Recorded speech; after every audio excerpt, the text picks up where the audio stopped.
was obviously you've just announced a deal with Samsung Heavy Industries, right? Can you outline the key terms of that deal?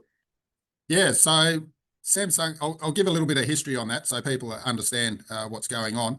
Our core technology at FBR is dynamic stabilization, and what that enables is a long boom to really accurately place objects. We're currently working out to 32 meters distance. And what it means is that now opens up the possibility of robotics for very large applications, which haven't been either possible or practical before, both inside and outside. So Samsung Heavy Industries are a big shipbuilder in Korea, one of the biggest in the world. They employ about 25,000 people at the Gyeonggi shipyard. They've already got a lot of automation in there, and they're looking to automate a lot more of their process to free up their workers to produce even more ships.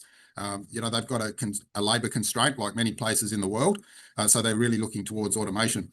They approached us about 18 months ago with a really strong interest in DST. They saw what our long boom stabilization technology can do and saw that could really help them automate some parts of their process, which they haven't been able to automate.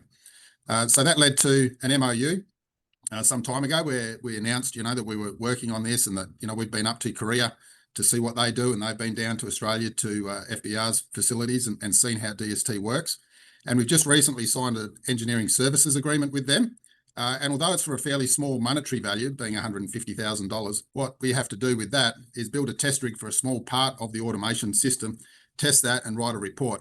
And that's a key part of the automation system. It's not related to our DST, but it is something that will need to happen in the overall system. And once that's proven out, it kind of clears the way for us to work on the entire system, which will be a much bigger project and involve automation systems, probably multiples of them.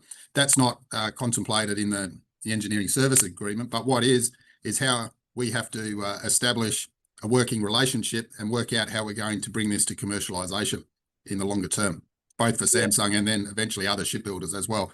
So it's a small financial consideration at the moment, but we really hope that will lead into something very substantial in the future. Yeah,